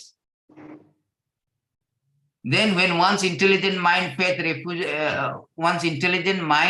and refugee are all fixed in the Supreme, then one becomes fully cleansed of misgivings through the complete knowledge, and thus proceed straight path of liberation. That is important. Liberation, without liberation, where is the question of human life is a Johnson, means it is meant to be liberated. Our whole aim of life to get out from this entanglement. So how it is? Everything, our intelligent, our mind means thinking, intelligent means buddhi. Buddhi yoga means reasoning. Why should I go to temple? Why should I chant Hare Krishna? Why should I hear Bhagavad Gita? Why should I hear that intelligence should be everything to be fixed in Supreme. No, no, no. My intelligence must say that I should do that because in this way I will get liberation. Mind function is thinking, feeling, wishing. I should wish to go to temple. I should wish to think of Krishna. I should wish to hear about Krishna. I should wish to chant Krishna. That is all mind job. And faith. We have so many faith. Faith on the girlfriend, faith on wife, faith father, faith on news. Our main faith should be fixed in supreme absolute truth, because all are relative truth. Today he is my father, next life will not be father. Today I am engineer, after a few years I may not be engineer. Today this is that. These are relative. Tomorrow it may change. But Krishna is absolute truth. It will never change. It will be always same. That means the truth is always unchanged eternally, either past, present, future. But the relative truth is it may change in future, it has changed in past, it may change in present also. We don't know. So that's why Krishna is telling about these beautiful things. Then continue with that. The humble sages by virtue of true knowledge sees with equal vision a learned and a gentle brahmana, a cow, an elephant, dog eater, outcast. Very important. Vidya vinaya sampanne brahmane gavi hastini suni chaiva supakacha pandita samana. One may say that what pandita is a dog eater and a dog. Suni chaiva sopaka means how we can see the equal vision, learned and gentle brahmana with cow, elephant, dog eater in the same. How it is possible? Because he does not see their body. He does not see that he is black, white, he is American, Indian, he is white shirt, he is yellow shirt, brown shirt. No, he is engineer, doctor, like this. It is an external designation. But he sees that everything in soul. Everything inside everything is soul and is a part and parcel of the Supreme Soul. So there is no difference. According to karma, one is dressing something. Just like I am dressing white and somebody is dressing black, somebody is dressing green. That does not mean that they are not human. All are human. Similarly, in the higher example, although somebody is dressed like a cow eater, dog eater, elephant, brahmana, but they are all dressed, but they all are soul and part and parcel of the Supreme Soul. That is called Pandita. Pandita Samadarshina. Pandita sees Shastra Chakshusa, spiritual vision, divine, with knowledge. Therefore, they do not discriminate. All are part and parcel of the. Those whose minds are established in sameness, equanimity, have already come for the condition of the birth and death. They are flawless, like Brahman. They were already situated. So, if somebody is thinking like that I am the part and parcel of the Aham Brahmasmi, then he is already in Brahman. Brahma Bhutta Prasanatma na sochati na kankyati. He will not be hankering, I want this. Why I am hankering? Because I am in bodily platform. I need this. I am hankering. I am aspiring something. I have material desire. I am thinking of body. I need something. I have so many bodily desire. Therefore, I am hankering. I am lamenting if I am not getting it or I have lost it. So this hankering and lamenting, if we are in bodily platform. Once in a spiritual platform, he knows that I have nothing to do with this material world. Brahma Bhutta Prasanatma na sochuti na kanga. No more material desire, no hankering, no disturb in mind. Dhiras tatra nadyat. Disturb, no disturb. Here know that I am part and parcel. I am my whole idea is that I have to engage in the service of the Lord. That is determination. They will get the determination. Just like in material example can be given. Of course, material example cannot be so correct, but still, if I know that he is my lover, he is my wife, then I will be whole, my focus will be to satisfy him, to take care of him. Similarly, if I know, enlightened by knowledge of Bhagavad Gita, that I am the spirit soul part and parcel of the Lord, my duty to serve the Lord, then my focus will be diverted to Lord only. So I will not be hankering for bodily platform. I need 10 Rasgulla. No. I need 10 Rasgulla. Not for me, but Krishna. That is the only change. That is called work in devotion, not renunciation of work. Renunciation of me, I don't need 10 Rasgulla. Why? You don't need 10 Rasgulla, fine. But what about the God? There is no positivity, only negativity is there. Yes, I need 10 Rasgulla, not for me, but for Krishna. That is called Krishna consciousness. Don't do that. Don't do material, but do spiritual. That is Krishna consciousness. Then moving towards a person who is neither rejoices upon achieving nothing, achieving something pleasant, nor laments upon obtaining something unpleasant, who is self-intelligent, who is unwielder, and who knows the science of God, is already situated in transcendence. This is what Krishna consciousness is stated in these beautiful verses from Bhagavad Gita. Kṛṣṇa says in 18th chapter. Very nice. Brahmabhutta prasanatma naso chotina kankyati samaha sarvabhuteshu madabhaktim lavate pada. One who is thus transcendently situated at once realized Supreme Brahman. He never laments or desires to have anything. He is equally disposed toward every living entity. In that state, he attains pure devotional. So one is now, he know on the spirit, really, not just theoretically. He understands I am the spirit soul. And that understanding is not so easy now. It takes time, devotional service. You get purified slowly. It gets slowly. We have theoretical knowledge, but slowly it will purify. Really realize I am Brahmasmi. Realize means I am applying. I am simply theoretically know I am spirit soul, I am not the body. That's all. But working time, not work by talk. I just lip service. Oh, I know theoretically, but practical I am working for my body only. That's not will help. That will not help. But I have to work on that platform. That is called realization. Means practical application of the knowledge. That yes, I am spirit soul, I should work for Kṛṣṇa, super soul. That is practical knowledge. So here Kṛṣṇa is telling if such a person is already situated in transcendence, such a liberated person is not attracted to material sense pleasure, but always in trance, enjoying the pleasure within. In this way, the self-realized person enjoy unlimited happiness. He concentrate on this. That is so beauty of Kṛṣṇa consciousness. Param dushta nirvatate. Param dushta means it's a higher taste. Higher taste. I am going to a restaurant, and if I found out a better restaurant, I will forget about the lower grade restaurant. If I am addicted to all these things like meat eating, etc. But when I get the taste of prasadam, ghee infused with khichdi, infused with ghee, samosa, so many items, prasadam that to offer to Lord, and so tasty, I will give up all this abominable non-veg item. That is called higher taste, Kṛṣṇa consciousness. Therefore, here it is said that if somebody is already Kṛṣṇa consciousness, he will not be liking. Supposing a devotee, if you give, I'll give you $1,000, $5,000. Can you go and eat in the restaurant and meat? They will not like it. Never mind. No, free also giving, I am not giving. I do not want. I have got a higher taste. I will stick to prasadam. Higher taste. It's not that higher taste, not only the knowledge of that higher taste will liberate me, karma free, but also I have a taste, change my taste also. Changing my taste.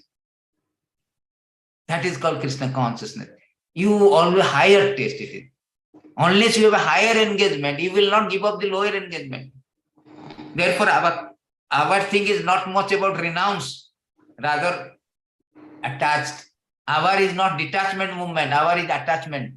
Because once you attach, automatically detach will happen. When you attach to Kṛṣṇa, detach. Just like Prabhupada went to America. Everybody is beef eater and they do not wash their hand. And Prabhupada has to deal with them. But Prabhupada never says that, no, first of all, you stop beef eating and wash your hand, stop smoking, stop LSD. Then only you come and take up this Kṛṣṇa. No, he did not say anything like that. No condition. You fast Kṛṣṇa consciousness, you chant Hare Krishna, you pray, you hear Bhagavad Gita, Bhagavatam. Then when they hear that, automatically all the bad things will go away. Just like Prabhupada used to give example. The thieves, you don't need to call police. As soon as there is a sunrise or dawn, not even sunrise, dawn, they will go away. And we have experienced our devotee life. We are eating meat, all the things, drink everything. But as soon as we become Kṛṣṇa consciousness, automatically we do not have taste for that. We have no taste. We don't like. If you ask them, oh, let's go to disco, let's go to this one, shopping, let's go to that one. We don't like. No, go to temple or go to some festival, fine. But not going to all. You feel boring. You feel boring. Oh, this is not our liking. So that is Kṛṣṇa consciousness. You will have a higher taste. Punna dushta. The beautiful verses is given, as you know, everybody. The important verses Bhagavad Gita. We have read this one. So 259, that this is called Vishaya Vinivartante Niha Niraharasya Hina Rasovarjam Rasopisho Paramadustani Vartate. Though embodied soul may be restricted from sense enjoyment, the taste for sense subject remain. But seizing such an engagement by experiencing higher taste is fixed. So although we do not give up, you do not renounce our senses. We like eating, but we want to eat prasadam. Rasgulla, Gulab Jamun, Prabhupada say Gulab Jamun is ISKCON bullet. American, they do not know this ISKCON bullet. Prabhupada make Gulab Jamun so sweet, they are so attractive, they used to come every day, they become Krishna consciousness. So although I have a sense enjoyment, I want to enjoy my senses, tongue is there. But tongue can be purified simply by taking prasadam. We purify tongue, at the same time, our senses also satisfied. That is called Krishna consciousness. It's a beauty, Krishna consciousness.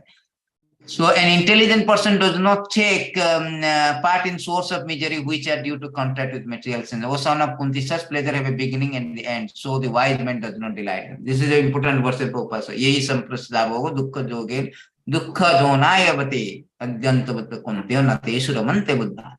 So this material pleasure due to contact of material senses, which are temporary, because body itself is temporary. If you say that I will get married, I will have sex, I will go on money, I will go to disco, I will go to this, I will go to that, I will shopping, I will buy a car, I will buy a condo. But these are all this material paraphernalia, all temporary. Your body itself is temporary. Then they will also be all these senses you can do for 100 years maximum. After that is gone. There is expiration date. But spiritual happiness is no expiration date. Ramante Jogin Anante. Anante means unlimited. Satyananda Chidatmani. Iti Rama Vadenesu Param Bhamo Avidyate. Rama means what? Why you have become Rama or Krishna consciousness? Ram means same Krishna consciousness, Ram consciousness. If we are Krishna consciousness or Ram consciousness, Ram means reservoir of pleasure. Krishna also means reservoir of pleasure. So the reservoir of pleasure. We are drop of pleasure, temporary, that have to drop. In an ocean, the drop of pleasure is all this condo, car, sex, meat eating, all these things is a drop. But reservoir pleasure is Krishna consciousness. The name itself, Ram, means reservoir of pleasure. Ramante Jogina Anante, the yogis, they unlimited happiness they enjoy with Krishna consciousness. So it is up to us to decide whether we want the drop of happiness. Saikitta Tatakale, that Vidyapati is writing, that in a desert, a drop of water will not quench our thirst. But Krishna consciousness, Ananda Ambudivardhanam, is the ocean which is ever increasing. So we are in a desert of material existence. You want a drop, you want an ocean. It is our choice. Krishna is saying here. If you want a drop, it is temporary. That drop also you will take it, then gone, finish. You will not get anything. But ocean is there and it will never dry up as much as you take. It will increase. Anandam Mudivardhanam. So it is up to us that we have to take the ocean or a Krishna consciousness like ocean, increasing ocean. Anandam Mudivardhanam, Pratipadam. Every step it is increasing. Punnamrita Swadanam, Sarvatna Snapanam, Paramajati, Sri Krishna Sankirtanam.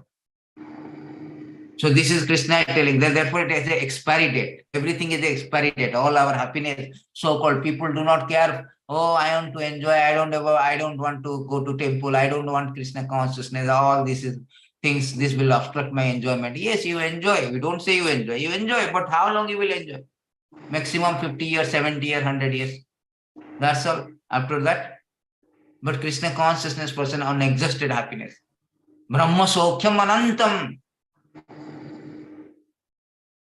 Topodivyam Putrika Dela Satyam Siddhate Brahma Sokanantam. If you become Krishna consciousness, unlimited happiness. Before giving up this present body, if one is able to tolerate the urge of material senses, check the force of desire, anger, he is well situated and happy in this. See, very important. Before we giving up the present body, if we become successful in our process of Krishna consciousness, then it is good. We do not need to again sit for the examination or get another body. We passed the examination good. Therefore, you have to prepare for the examination seriously. Exactly same example Kṛṣṇa is giving. Before the body, you prepare nicely, control your senses, control your anger, and that can be done once you are Kṛṣṇa consciousness. Automatically done. You don't need, I like ice cream, I like this, I like. Automatically your Kṛṣṇa consciousness, all this meat eating, onion, garlic, intoxication, illicit sex, everything will be gone automatically. You don't like. So automatically you control. More and more you serious, more and more. This is what very important thing. More and more you Kṛṣṇa consciousness, proportionately more and more you distance from this all this material sense. That is proportionately. If I 70% Kṛṣṇa consciousness means I am 30% in Maya. 30% I like material things, material activities. If I am 100% Kṛṣṇa consciousness, zero. Our whole aim is to become 100%, make it zero. Then we can go back to Godhead. If I am 1% also, it's very difficult. I am not passing the examination. I have to again sit. Of course, I will not sit from the zero. I will sit for 99%. Then from there, I will start to finish another 1%. Kṛṣṇa says also in Bhagavad Gita, chapter 6, 40, 41, like this. Those who are unsuccessful yogi, what is there happened? They will continue wherever they left it. But the problem is that why to continue? Kali Yuga is advancing, more and more continuing is not good actually. Why to take birth again, continue? We don't know how many births will continue, just like Jada Bharat Maharaj. He was so great king. When he was in peak of his youth, he gave up his wife, kingdom, just like, he said that just like you, very nice, 5/14/43, I think. Just like we evacuate and do not look back. Similarly, he gave up all the things. But at the end of the life, he was so attached to, he gave up kingdom, went to forest, he attached to a deer. At the time of death, he was thinking of deer, he became deer. Next life. Then again, he have to deer birth, still he remembers. Then again, he has to take birth, another birth, Jada Bharat. In this way, he wasted two more lives. Then he went back to Godhead. Such a pure devotee. Therefore, it is a warning for us. Don't procrastinate. Procrastination is the thief of the time. Don't prolong. Don't delay. Do it now. Everything should be now. It is Shastra say, Utistata Jagrata. Prapya Varam Vadovadan. Kurasya Dharasya. It's like a razor blade. Don't try to be inattentive in Kṛṣṇa consciousness. Little bit of inattentive, there is a blood. So better you finish very carefully, attentively, take up Kṛṣṇa consciousness. Finish. Kṛṣṇa is telling you do that as long as your body is there before the body fall down. You should do that. There's a beautiful verses. See, every verses is related to Bhagavatam also. In a way that everywhere the preaching is same. There is no question of different preaching. Bhagavad Gita, Kṛṣṇa is preaching something. Bhagavatam, Kṛṣṇa is preaching. Now, after many births and death, one active rare human form of life, which although temporary affords one opportunity to attain highest perfection. But a sober human being should quickly endeavor for the ultimate perfection of life, as long as his body, which is always subject to death, has not fallen down and died. After all, sense gratification is available even in the most abominable species of life, whereas Kṛṣṇa consciousness is possible only for human being. That's why it is called junction. Human being means junction, crossroad. Either you go back to Godhead or go back to animal life. And sense gratification, why you are procrastinating? Actually, you are not procrastinating for not only just a death, because you don't experience death, though you don't mind, unless you get a disease, criminal disease, terminal disease. You are procrastinating because of your sense gratification. Therefore, here it is saying that your sense gratification process, even a small bee is busy in having sex. What is the greatness of you? What is the greatness? Every species of life, all kind of this thing is given facilities. But what is the great things about this one? Therefore, Shastra says that this thing is available, even animals are very good in that process. What is the greatness? Shastra is very nicely telling that a desire to maintain body, wife, children is also observed in animal society. The animals have full intelligence to manage such affairs. If a human being is simply advanced in this respect, what is the difference between him and the animal? What is the difference? If animal is so expert, therefore you should understand very carefully to understand that human life is attained after many births in the evolutionary process. A learned man who gives up his bodily conception of life, both gross and subtle, will by enlightenment of spiritual knowledge become a prominent individual spirit soul as the Supreme Lord is also. That means you will go back to Godhead. So beautifully is given these beautiful verses. We should not be engaged in things like what animals also have got. Therefore, those who are beyond the duality that arise from the doubt, whose minds are engaged within, who are always busy working for the welfare of all living beings, who are free from the all sins, active liberation in the Supreme. Kṛṣṇa immediately says, those who are beyond the duality because of enlightenment, that I am the spirit soul, my duty is to get out from this by serving the Lord, by becoming Kṛṣṇa consciousness. And always busy working for the welfare of the activities. What is the welfare? That is also important. Somebody is busy in feeding. Somebody is busy giving some philanthropic activities like eye hospital opening.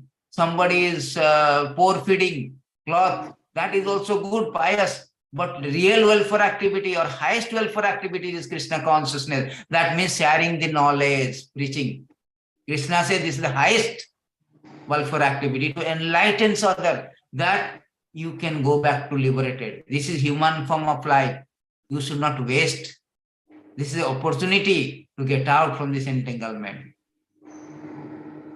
You should not glide down to the animal life, and it will take millions of life again to come to human form of life.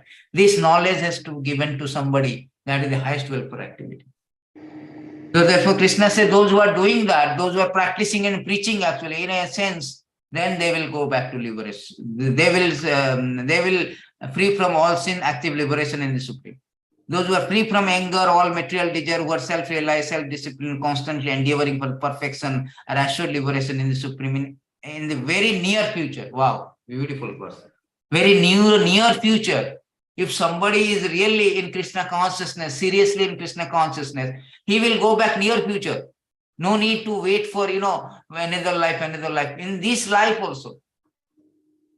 There's a verse is there. I forgot that. Life also, what is that word? It's always there. In this life also, you can go back to the beautiful book. Always I quote, but I forget where it is.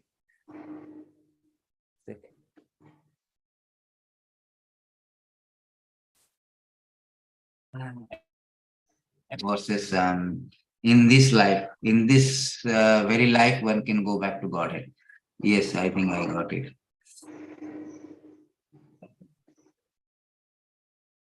So this is,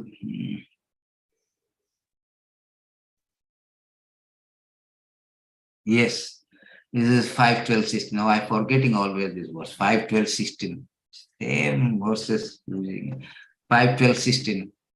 So this is verses there. In this life, as Kṛṣṇa said, near future, in these verses also he say that in this life even, what to speak of near future.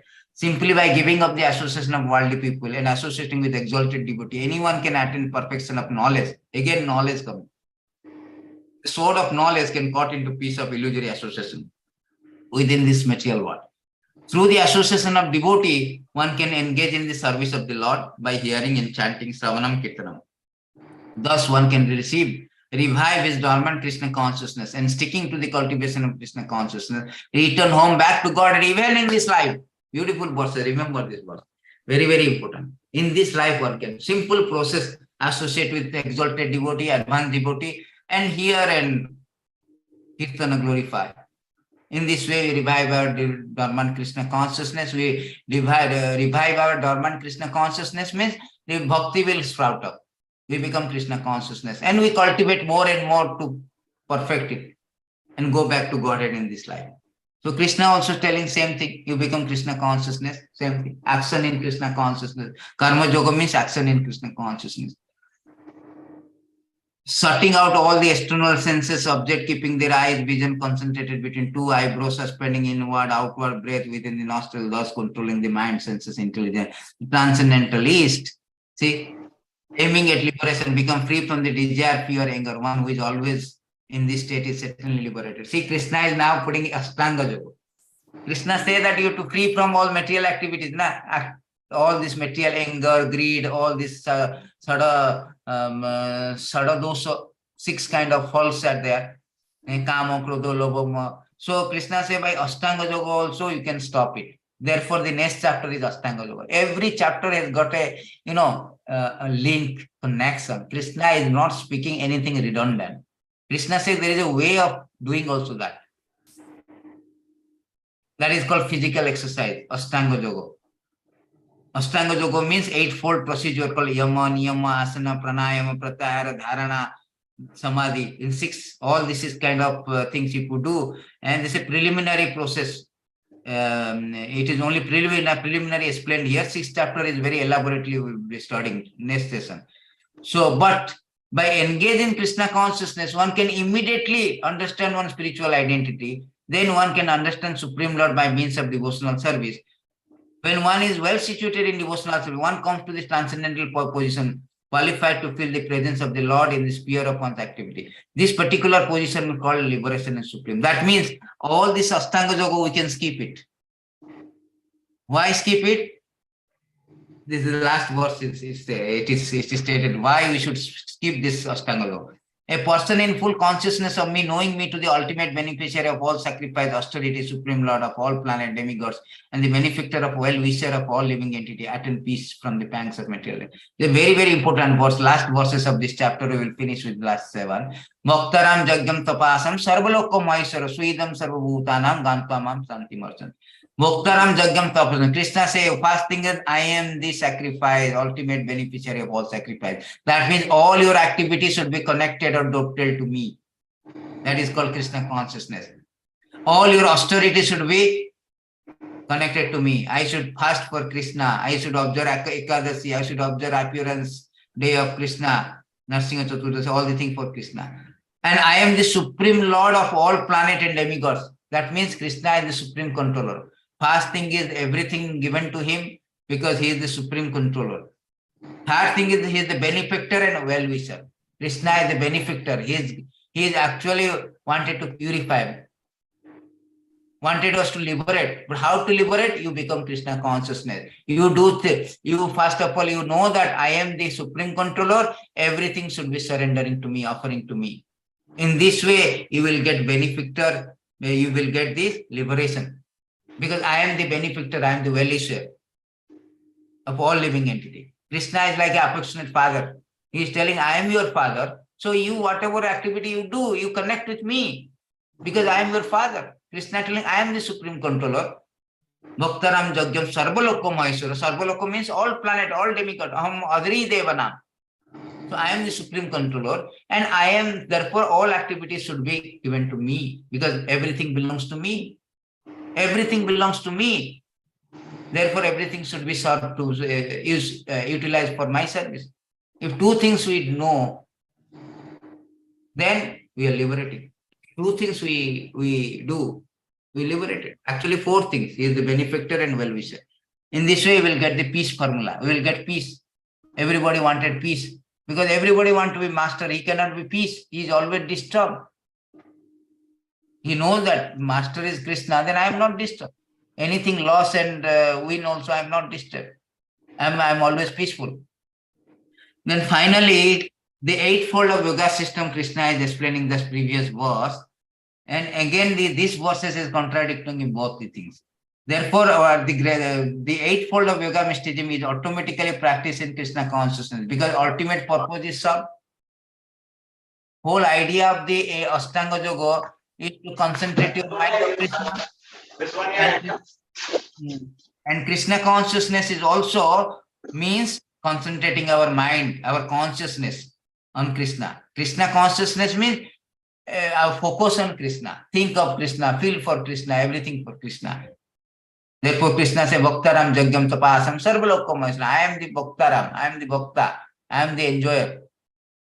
So Krishna consciousness and Samadhi is the same thing. Samadhi means concentration of your mind are absorbed in your thought. Absorb your thought in Krishna Supreme. Krishna consciousness also same thing. Absorb your thought by chanting, by hearing, by serving. Everything you do, Krishna is the center. Therefore, we are always. I wanted to say that. The purpose is same. So there is a gradual process of elevation in the practice, yama, niyama, asana, pranayama, pratyahara, dharana, samadhi, but there is only a preface perfection by devotional service, which only can award peace to the human being. It is highest perfection. So it is a preface, it's not that a real preface perfection by devotional service. By devotional service, one can achieve all the things. So this is what this fifth chapter is action in Krishna consciousness is explained, or action in Bhakti Yoga actually. Prabhupada made it as a action in Krishna consciousness and devotional service kind of all same. Do devotional service also not bereft of activity. So here also Krishna says that everything you do for Krishna. In this way, you will be automatically detach or renounce all the things. Not that you external endeavor to renounce anything.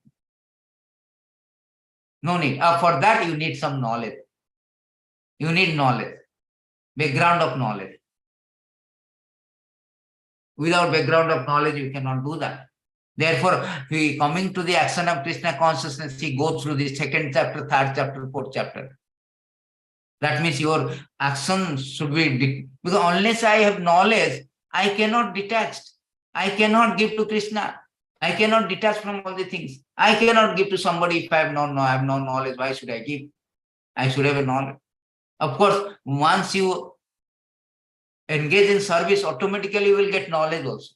That is another way, because bhakti does not depend on knowledge, but knowledge depends. Supposing somebody may say, sir, I don't have knowledge of Bhagavad Gita. Not everybody is attending classes. How they can become? Of course, it's a very difficult process. If they sincerely engage in devotional service, Krishna will say, I will give you knowledge.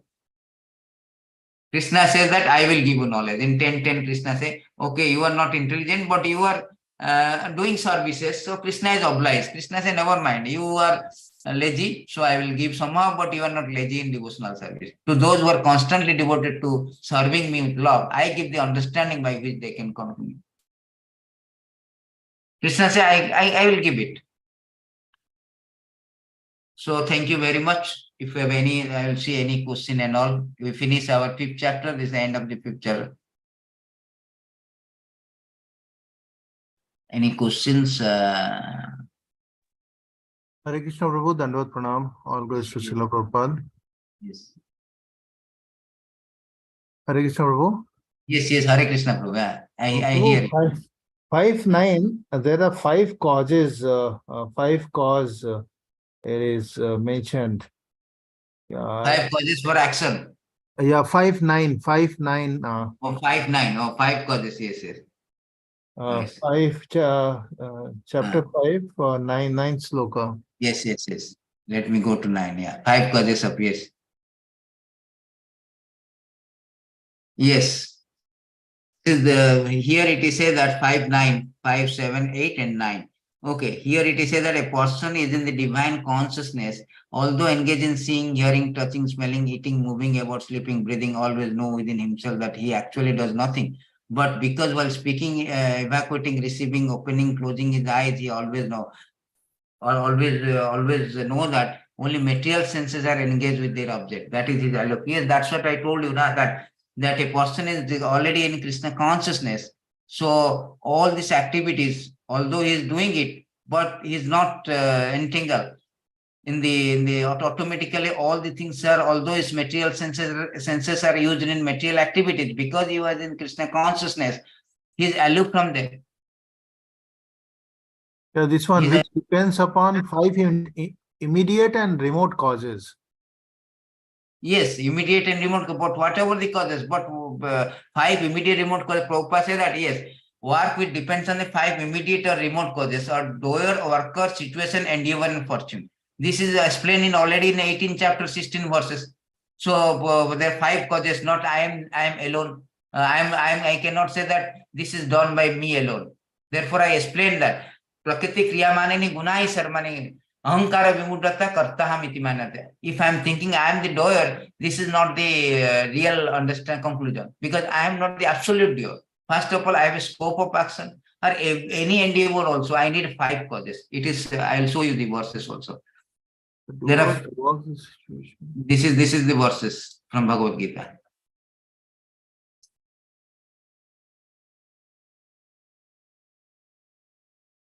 See, therefore, one who thinks himself the only doer, not considering the five factors, is certainly not very intelligent, cannot see anything. So that 5 factors only I wanted to understand actually. Oh, the 5 factors are given here. Sorry, 18, 17.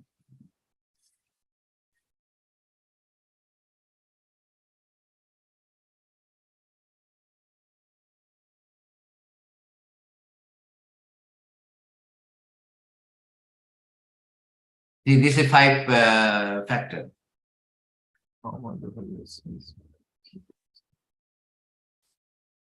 The place of action, the body, the performer, the various senses, the many different kind of endeavor, and ultimately the super soul. These are 5 factors of action. Super soul is important out of all 4 because super soul is sanctioning.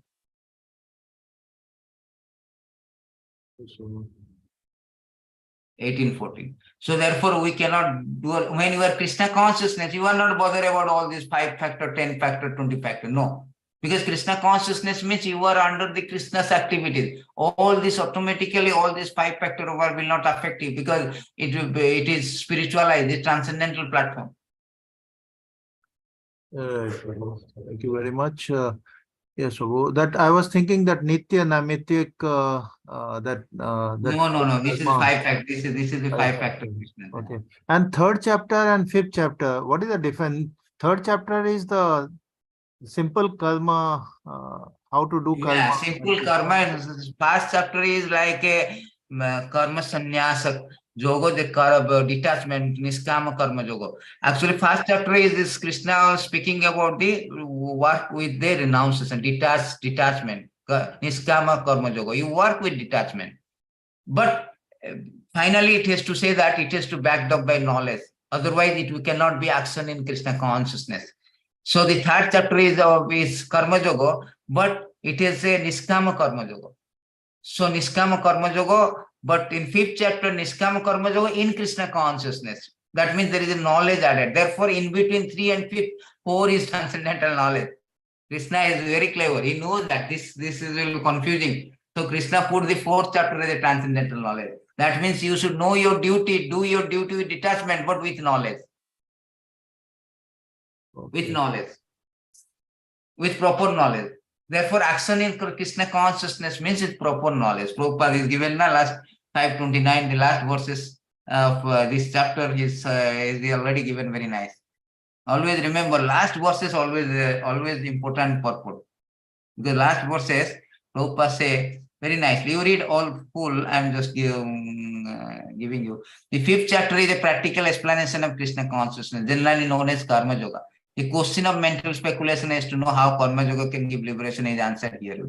To work in Kṛṣṇa consciousness is to work with complete knowledge of Lord as the predominator. We are predominated.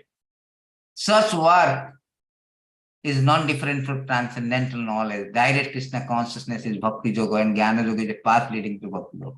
Kṛṣṇa consciousness means work in full knowledge of one's relationship with Supreme Absolute Truth. The perfection of this consciousness is full of knowledge of Kṛṣṇa. So without full of knowledge of Kṛṣṇa, how can you act? Can you give everything to Kṛṣṇa? No. A pure soul is eternal servant of God, is fragmental part and parcel. He comes in contact with Maya due to the desire to lord over Maya. This is the cause of his many suffering. As long as he is in the contact with matter, he has to execute work in terms of material necessity. That's a material demand. Kṛṣṇa consciousness, however, brings one to spiritual life even while one is within the jurisdiction of matter. I have quoted this, but Yajasya Hare Dasa. For it is an arousing of spiritual existence by practice in material world. So how to arousing of spiritual existence by practicing material world. We are practicing this material world, but this is arousing spiritual existence. More one is advanced, more he is freed from the clutches of matter. Lord is not partial to anyone. Everything depends on one practical performance of duty in an effort to control the sense, conquer the influence of desire and anger. And attaining Kṛṣṇa consciousness by controlling the above mentioned passion, one remains factually in transcendental knowledge. So this is automatically you are doing something positive, negative thing will go away. These are the negative. Therefore, Kṛṣṇa also say today if you scrutinizingly understand the flow of the verses, Kṛṣṇa in between telling controlling anger, controlling things that are passion actually. Brahma Nirvana. This translation or Brahma Nirvana. And eightfold of mysticism is automatically practiced in Krishna consciousness because ultimate purpose is served.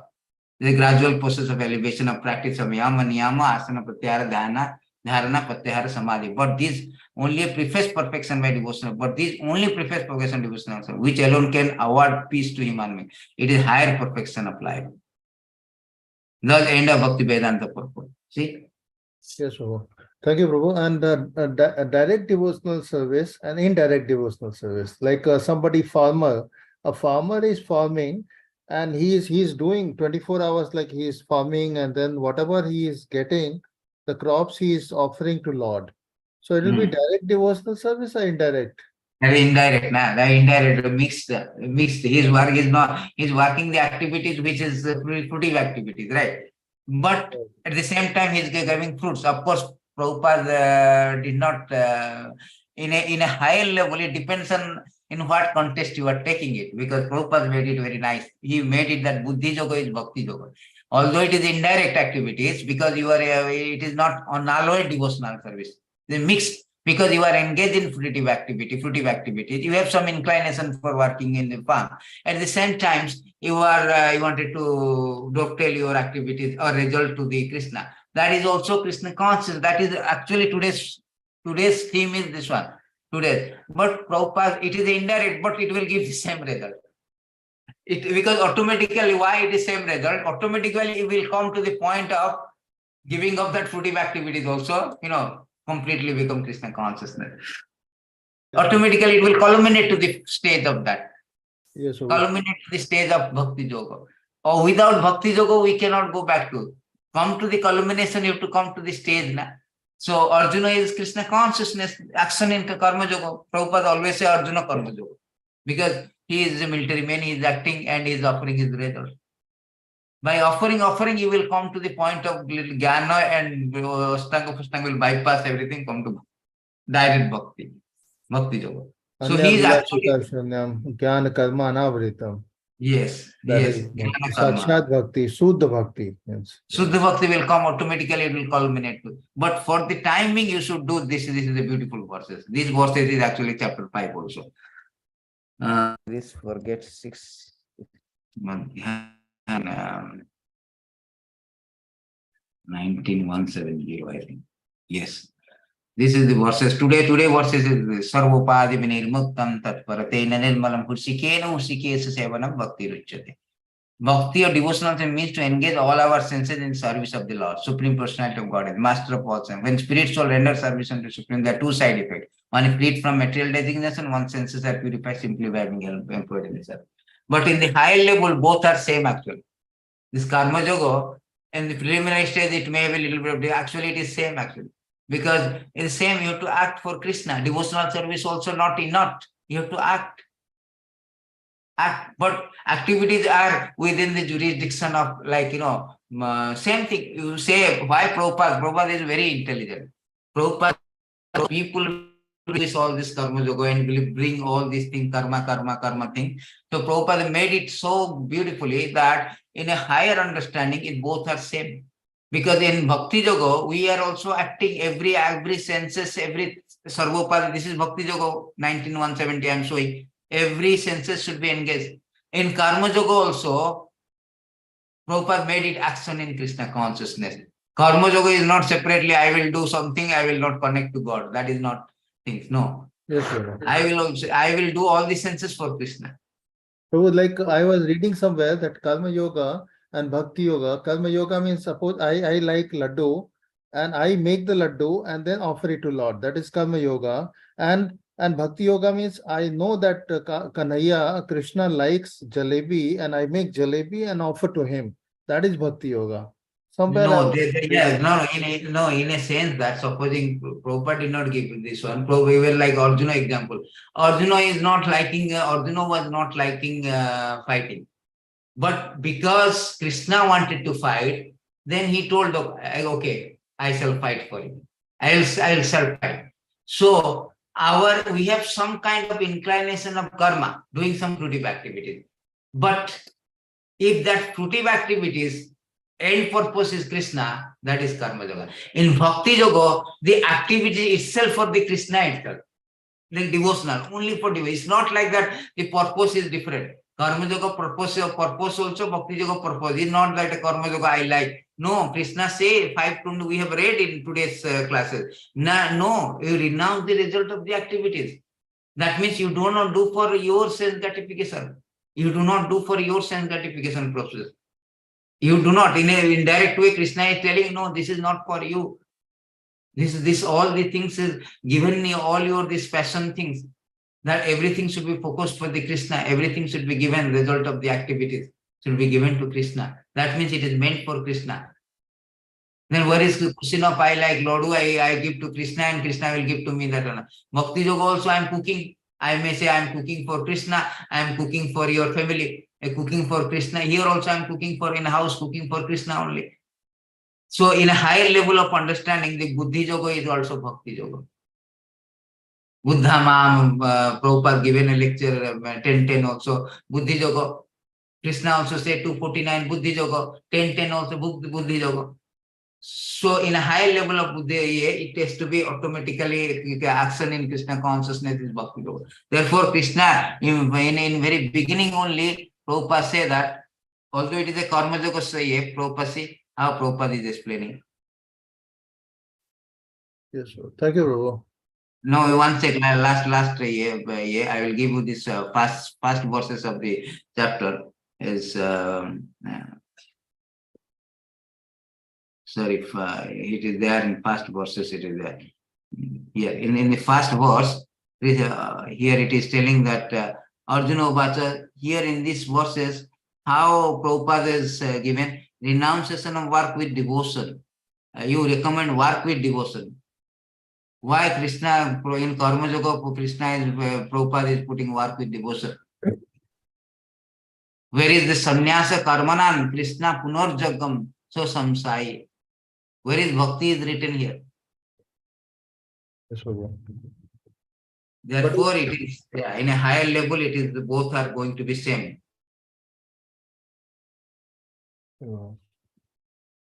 Okay, Prabhu. Thank you so much. Hare Krishna. Thank you very much. Hope you all understand it, and we'll continue that. These are the technical stuff we should little understand, then it will be easier for and then we get the notes also, then it will be very easier, and subsequently it will give us idea that what is called Karma Yoga, what is on. So thank you very much. Hare Krishna, all goes to Srila Prabhupada, all goes to all the devotees.